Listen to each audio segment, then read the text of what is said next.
Woo-hoo-hoo. And we're live Hello. once again on another Tuesday. And I have a lovely guest in the house today, Miss Lois Cliff, coming all the way to us from Wales today. Sunny Sunny South Wales. Wales. Yeah. We have blue skies and sunshine. It's lovely.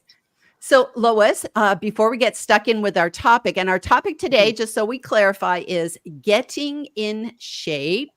Wellness is more than weight loss. And I just think this is a marvelous topic. It's an applicable topic. It's like the Christmas holidays are not too far away, and New Year's Eve, and people are always like, "Oh my gosh, I got to get cracky with everything." But anyways, Lois, before we get stuck in with our topic, please, can you introduce yourself and let people know who you are and what you do, and then we'll get chatting.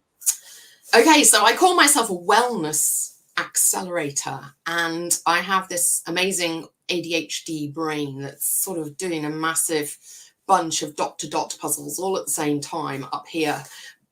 And I can also see an overview very clearly. So what I can do is I can spend time with people, or a number of people, and I can have a chat with them about their life, how they work, how they eat, how they sleep, what sort of stuff they get up to in their day, movement, exercise type questions maybe. And then I can sort of pull out the hacks that I know will help them, and it's sort of incremental marginal gains, little things that actually, if you do them consistently, they make a big difference to your overall health. And we're not just talking about lifespan. I don't want a lifespan if all I get to do is to sit in an armchair in an overheated room. I want a health span. I want to be active. I want to be the best granny the world has ever seen. And I will be wearing a cape, Jeff, just before you ask. So, it's about health span. That's a term that more and more people are using these days. And I really like that term, because life is about wellness in all senses of the word. And as you say, it really is not all about weight. Exactly. And I love how in your newsletter, the last one I was reading, it might have been in other ones as well, but you always say, you're going to be dead for a long time. So it's like, Yeah. enjoy the life that we have now. Absolutely. And this is so important.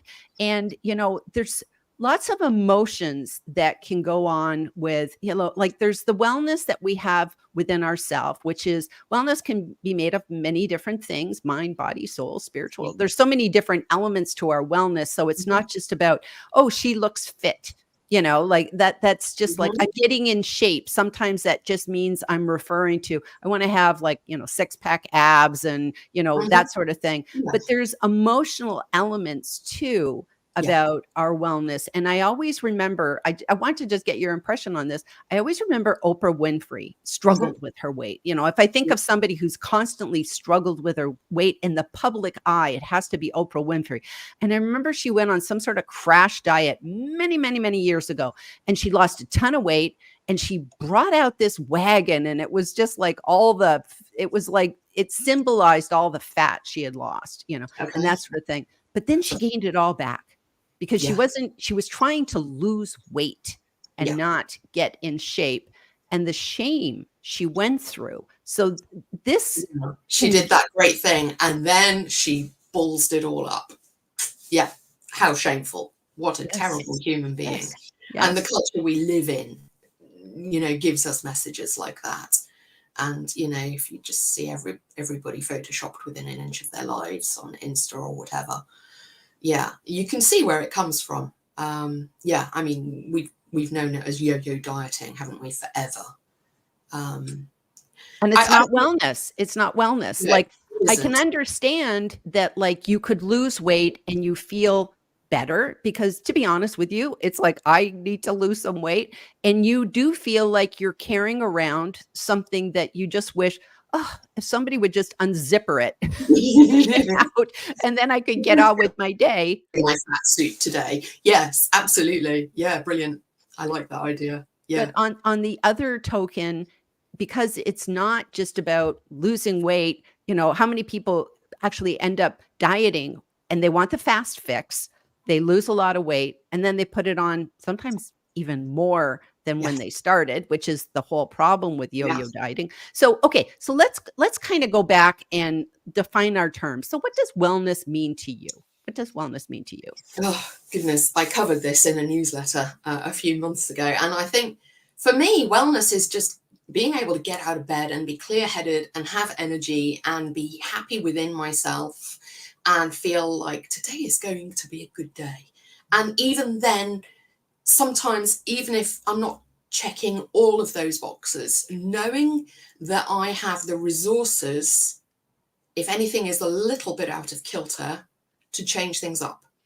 So, you know, we tell ourselves stories all the time in our heads. Some of us tell more stories than others. And it's that mindfulness piece. It's knowing, it's self-awareness and self-reflectiveness. And I am not good at this. Historically, I have been so bad at this. But I'm slowly getting better. I think taking time out to check in with yourself, and like you're saying, you know, realize where you're at with your body, if your back's a little bit jinked or whatever, you know, just to take things mindfully. You know, you can't always take things slowly. If you're a busy working parent and you've got to do the school run and you've got a client call at 9 and all of the things that go on in our mad calendars, you know, you can always take things mindfully, even if you can't take them slowly. And just taking, even if it's 30 seconds, to just breathe, pause, and to just have the conversation with yourself. What do I actually need here? And that valuing of yourself, I think, is the piece of the jigsaw, that if that's the foundation, sorry, so many metaphors. If you are starting with that as your firm foundation, everything is to build upon. For me, self came in so late in the day because I don't have an official diagnosis of ADHD, but I am self-diagnosed, and I know without a shadow of a doubt that that is what is going on in my brain. The self piece came 18 months or so ago. I've been learning who I am. I didn't have low self-esteem. There was no self to esteem. And, you know, John Asperium calls himself a recovering people pleaser. You know, I have always been that person. I was the entertainer. I was the good girl. I, you know, was the number one daughter. I worked hardish at school, depending on the lessons. You know, I got the results. I went to the university. I did the things, you know. And actually all of that, if you strip back those layers, I'm still finding out what the inside of that piece looks like. It's a fascinating journey. Anyway, if you get that right from the get-go, and if you're lucky enough not to have ADHD and, you know, you're non-neurospicy, you're winning. And neurospicy people get to the party later or in a different way or whatever. But when you value yourself enough to take the pause and to say, breathe. What do I need right here in this moment to be able to have that conversation? I think puts you in a place of wellness, actually. I think that's a really important thing. I love that. I And love you that. take it from there. That's perfect. And I think so much of, you know, what we do, it's about pausing and figuring out the things that we want to do, we don't want to do, what are things are in our best interest, and finding out what are our triggers. Because I before we were talking today, I told you that it hurt my back and I was just kind of having a bad week because of that. And there was a part of me that wanted to just go sit on the couch, watch movies, eat potato chips. You call them crisps, and Yes. and just kind of Favorite be a flavour lump. Favorite flavor of chips would be Salt and vinegar. yes. Good woman. Yes. But I didn't do it. I didn't do it because I think sometimes you can recognize your body is calling you to do something, but it might not necessarily be in your best interest. So I kind of had a little dialogue with myself and I thought, well, actually, that's not maybe going to be a good thing for me. What do I really need? And I started thinking about, I needed alkaline. I felt I wanted water and lemon and some sunshine. And I got out of the house and it's like, even though it was uncomfortable, Okay. I thought I needed to be like a flower and I had a little sunshine and a little watering, You took the time and you had the dialogue with yourself. What do I, Gillian, Whitney, need right here in this moment of my life? And you could have made the other choice, and you could have sat on the couch, and, you know, your dopamine levels would have gone high, and, you know, your pleasure center in your brain, yes, lights flashing and neon signs and happy days. But then you would have had a massive blood sugar spike, and then that would have dropped you flat, and you would have felt meh. And then, you know, the mindful you would have caught up with you and said, oh, really? Did you really want to do that? Oh, Gillian, so disappointed, you know. And Kim Boudreau-Smith would call that person the hag in the attic. And I think we talked about this back in 2020, didn't we, when we first met? Because, yeah, you know, that little voice in your head that for me has historically been incredibly self-critical. It's checks and balances, isn't it? It's not to say that it would have been so wrong to have done the salt and vinegar crisps and the feet up on the couch. And that's, you know, if that's what you'd chosen, there would have been no shame and no blame. But as Maya Angelou would say, when we know better, we do better. Yes. Yes. And we make better choices. We make better choices. Yeah. And I think I was in your audio room last week, and we'll talk about in a second some of the content that you've been doing on LinkedIn, because it's amazing, because you have such a diverse, you're covering every base on LinkedIn, which is fabulous. And one of the things you talked about was, oh, all of a sudden it's gone out of my head. Boom. Oh no, cravings. You were talking about cravings. And we think cravings are just a physical thing, like, oh, I crave sugar. But can you just kind of quickly just explain, when you crave something, what's really happening? Okay, so we've programmed ourselves, you know, what is it? 95% of everything we do is dictated to us by our subconscious minds. That is a frightening statistic. And then add to that the fact that our subconscious minds are programmed, over and done, by the time we're aged 7. So, hello, little Lois. What a cute little girl you are. That operating system is still with me, and I'm 54. No.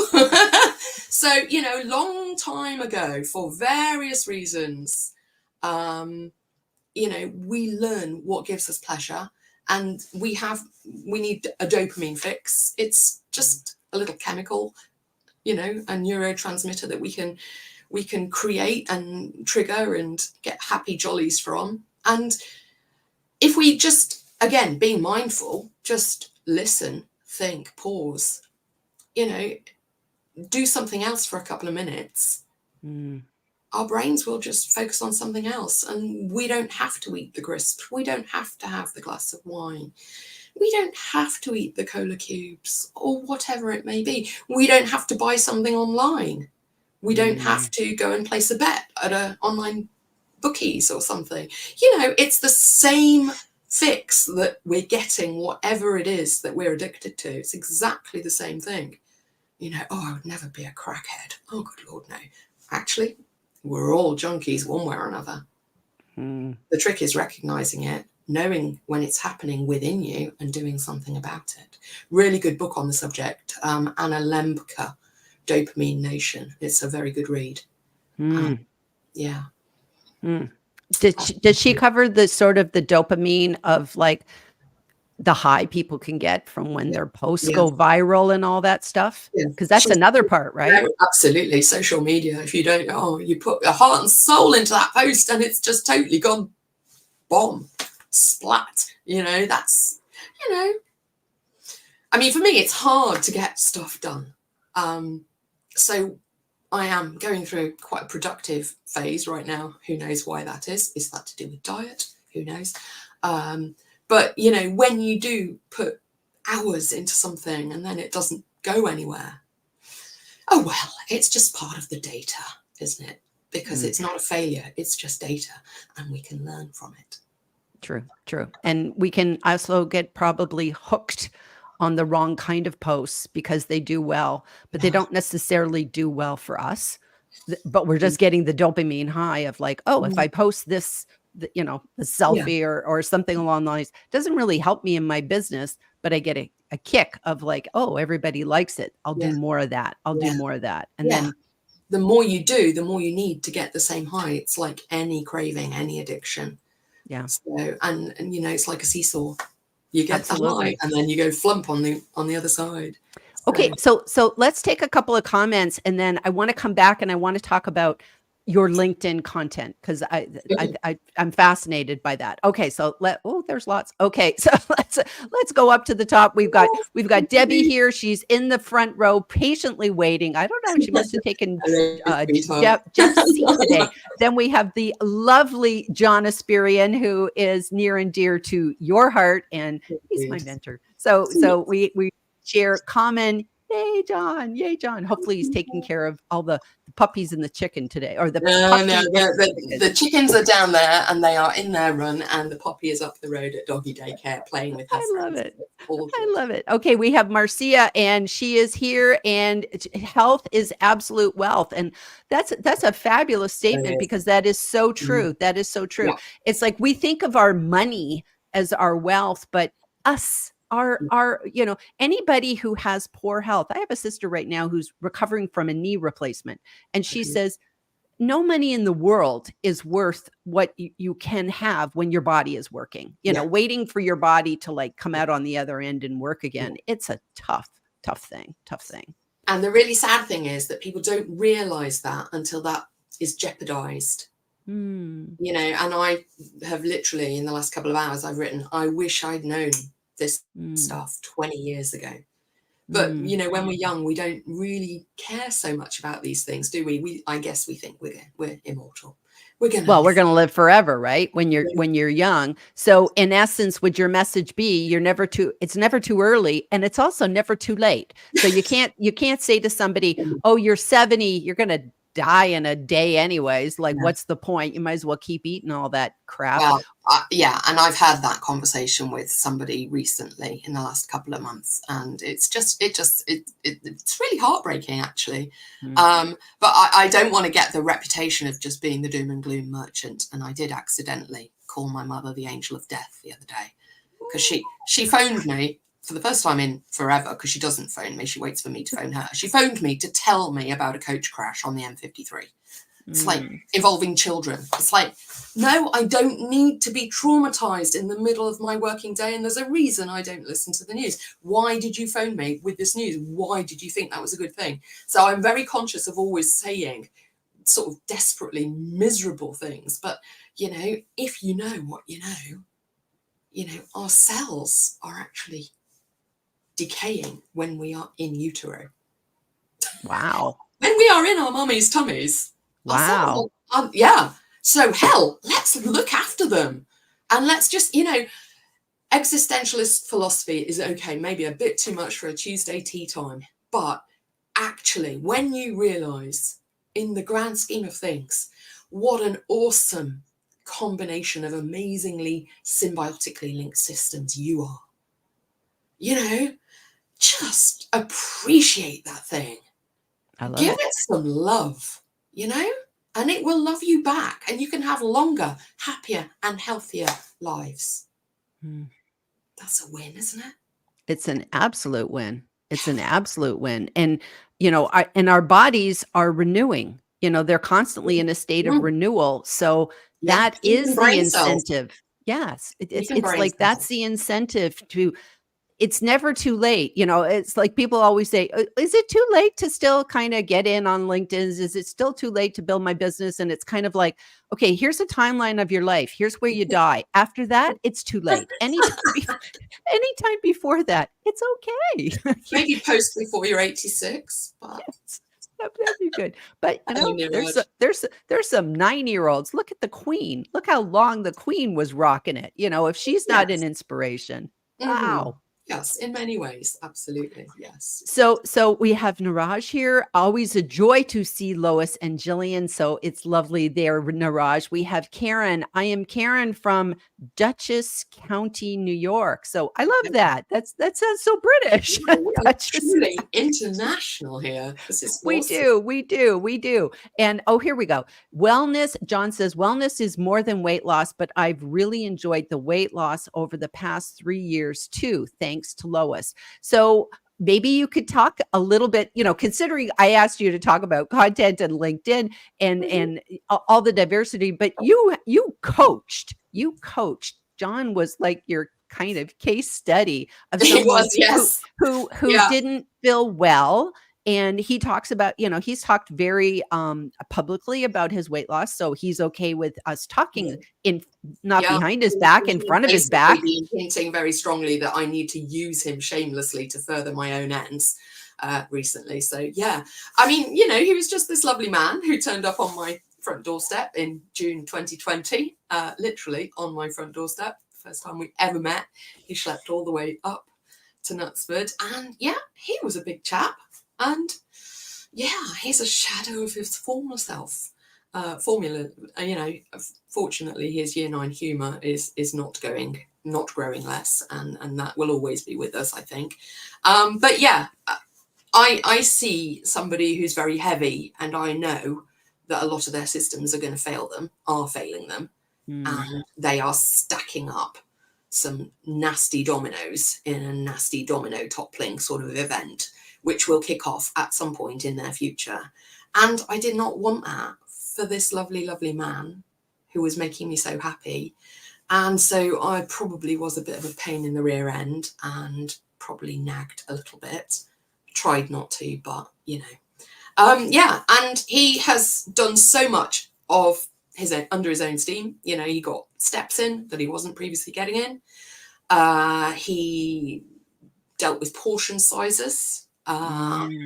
He was making some very unhealthy choices food-wise, and when he knew better, he changed that up. And now he is Mr. Bircham muesli for every possible meal occasion whenever it fits. It's the staple that he always has in his fridge, which is a win because it doesn't give you a massive blood sugar spike and keeps you full, and it's got all sorts of good things in it for your guts. There's nuts, there's cinnamon, there's live yogurt, so that's looking after your gut is looking after your brain, it's looking after your immune system, it's looking after everything basically. So yeah, he's done a fantastic job. And then in March we did a little bit of intermittent fasting courtesy of Dr. Michael Mosley, who created the 5-2 diet. So he's done a new version of that with adding keto to the mix.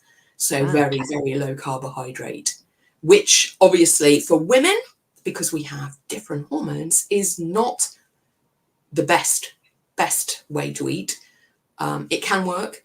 It does work. It's worked for me in the past. I did 5-2 quite happily for years, in fact. But doing the hormonal thing really is a game changer for women. More women should know and understand what an important role their hormones play in their bodies. That's a big deal. Well, and especially at different stages of your life, because there's if you're a young woman, middle-aged, or an older woman, there's different hormonal things going on in your body just based upon your lifespan and what's happening to you. So absolutely that can run into play too. Men are more constant. They're the same pretty much. I think they produce testosterone pretty much every 15 minutes. It's pretty simple, really. And we have all the other things plus testosterone. So when we have our testosterone, we can kick a bit of bottom. Am I allowed to say ass on LinkedIn? I don't know. Anyway, I don't want to say chuffed. You can't say chuffed. There's chuffed. You can't, for some reason, LinkedIn thinks that's a swear word. So it's like, I don't know. And it doesn't like kefir either. It nukes that with asterisks, which always amuses me when I'm editing my captions.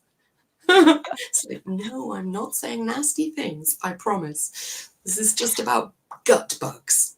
So let me ask you a question, and I'm not going to ask this in terms of just John, because I don't want to, get into his privacy or anything like that. But when people are making poor eating choices, Lois, is it sometimes not necessarily what they're eating? It's more like what's eating them. Like, are we sometimes making poor choices based on things that are like, do you have to get through some of the stuff that people are carrying around of like, why do you say, I would never, like, I have to have this. I have to have bread. Bread's what I eat.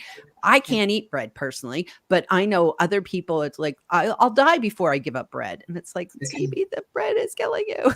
Okay, that's a really interesting question. And I think doing the work, the sort of emotional unpacking of the baggage, that's something that the little app Noom helped me with, actually. Was that last year or the year before? I was just trying it because that's what people with ADHD do. They go down little rabbit holes for a while and then they come back up and they're an expert in that thing and they're moving on to the next thing. But Noom really helped me really think. It does little lessons every day, and it's a way to track what you're eating. I tracked my drinking of water, which I'm rubbish at, it tracks your exercise, but it also makes you do little lessons and answer questions about certain eating habits that you have. And I know I'm a foodie. I love food. I come from a family of very good cooks, generations back. I come from a family of gardeners who've loved to grow food. I come from a family of feeders. I show love through food. So I've got to unpack all of that storytelling. And I am now in the zone where I can feed somebody a smaller portion, and it doesn't mean I love them less. It means I love them more. And yeah, but still sitting down for celebratory food, Friday night food for me has to be nice food. And that's a really important thing. Even if nice food back in the day with my two boys was Domino's pizza, talk about a poor food choice. But that was what we knew then. And now we know better. And now, if there's pizza, well, I eat a massive salad beforehand and some olives maybe, because olives are delicious and polyphenols, it's all good. But, having that salad before the big stonking carb load that I'm about to put into my system, that dilutes the impact of the glucose and doesn't send my blood sugar peaking and troughing like a mad roller coaster. Wow. And that, for me, for everybody, is a much healthier outcome. So, it's just the knowledge. I think what people need is the knowledge, like a London taxi driver. And there's so much knowledge, and it's such a loud landscape. You can be the person who sits on Google for 10 hours every day and still doesn't really know what is right to do, eating and drinking and exercising wise, because there are so many voices saying one thing or another thing or another or another. Wow. So I'm assuming that when you work with your clients, you're giving them the knowledge, but you're also creating the framework of, here's how you take action. And then I'm assuming, and you throw in the accountability, because it's very easy to just go, okay. And then you keep falling off the wagon. You need that. I'm doing a lot of work on brand pillars and ideal client and all of those things at the moment. And my ideal client is somebody who's had enough and wants change.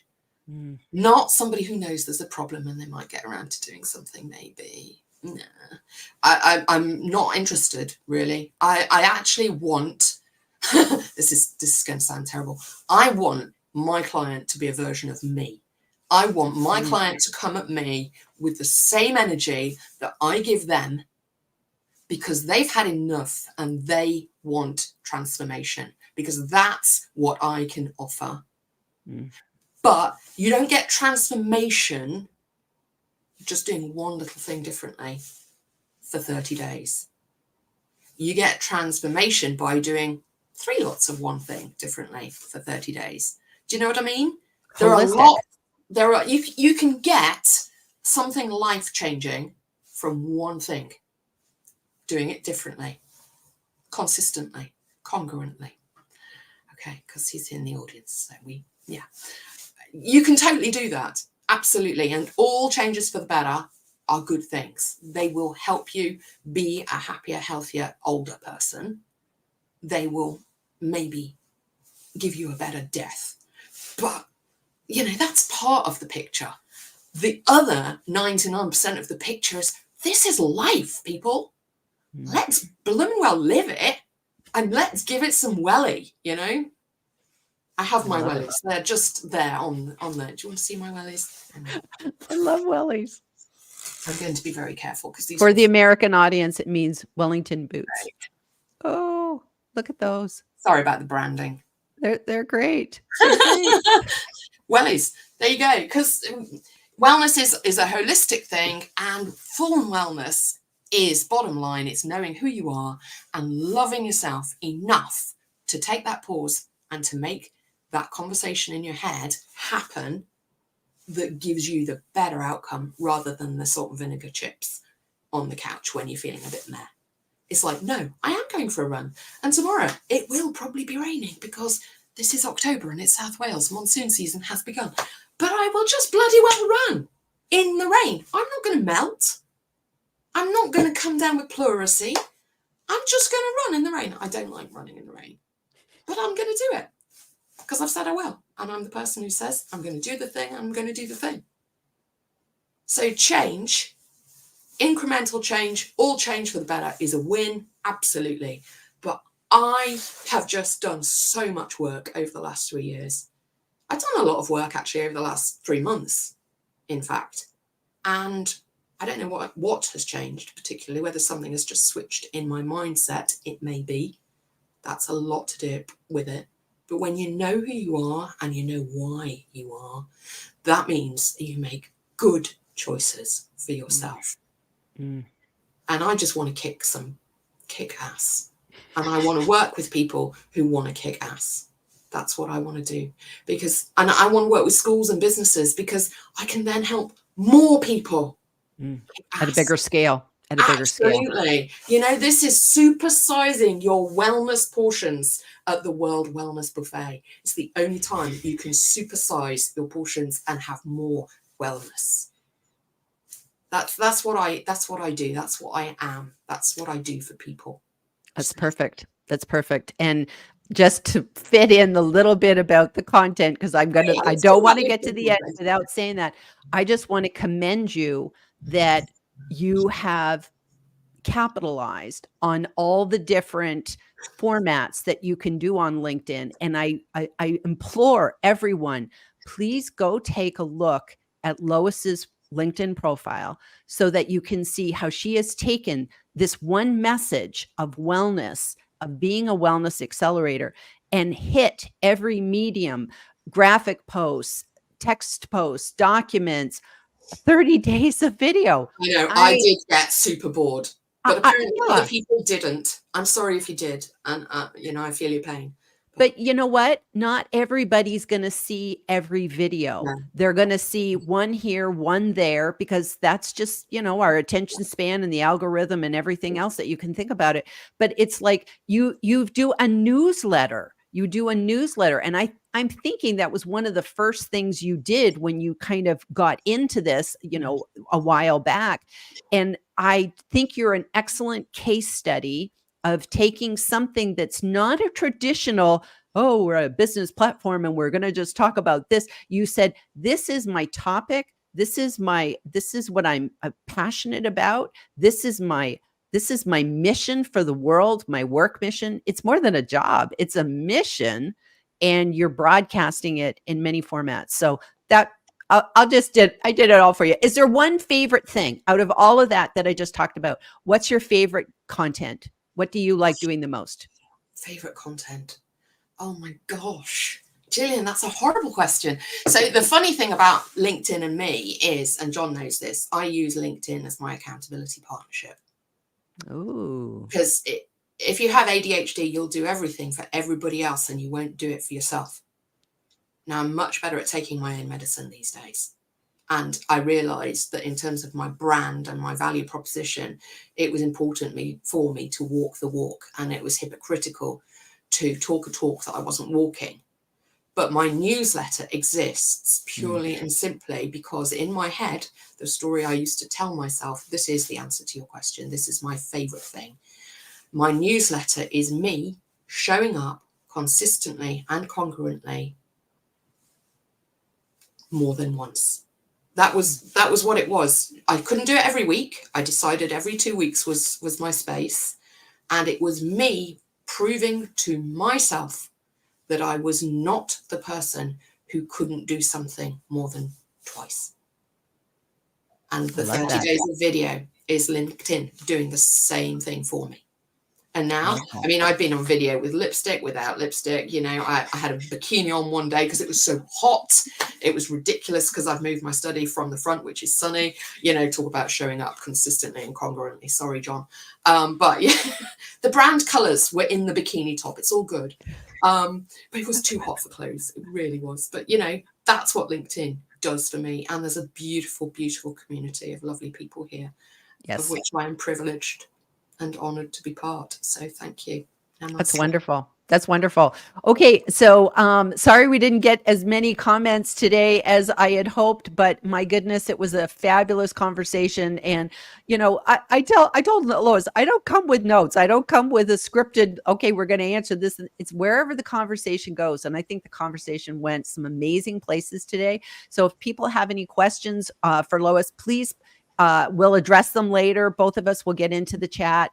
It's late in England or in the UK. It's later in the UK. I know you're in Wales, not England, but it's later in the UK. So she may not get to it till tomorrow. But if you have questions, yes. So put those questions in, and please connect with Lois, follow Lois, leave a lovely message. If you're gonna connect with her, leave a wellness and message. My newsletter is at 930 followers, which is lovely. I think I had 200 and something in my first episode, which obviously made me very happy. I would love it to get to 1,000. So if anybody can help me with that would be Let's do it. Let's do it. And if you follow Lois, you will automatically be asked if you want to be a subscriber to her newsletter. So that's just the best way to way to become a subscriber. Just go follow her and then answer, yes, I want to get that newsletter, because I like it. I love when it comes into my inbox because it's a breath of fresh air. It's like, oh, it's like a little treat I get. And it's a little bit different than everything else. So I love it. I love it. So, okay, let's close out. Lois, is there any final takeaway you'd like to give everybody before we say goodbye today? Love you. Be you and love you, and start from there. And take it one step at a time. Just one thing. Change one thing. And feel the benefits of doing that. And then do it some more with a different thing. It's like habit stacking. You can do more than one thing at a time. I have ADHD. I do lots of things all at one time. And then I look back, because Neeraj said you should look back at the end of September and see what you've done. And I made a list. I wouldn't bore anybody with the details because it's far too long. I was quite impressed with how much I'd actually managed to get done. So I am proof positive. Change is possible. Start with you, love you, and do the things that are good for you. Oh, brilliant, brilliant. Okay, thank you, Lois, and thank you for everybody who joined us today, and we'll see you next time. Bye-bye. Thanks so much for having me. Bye, Gillian.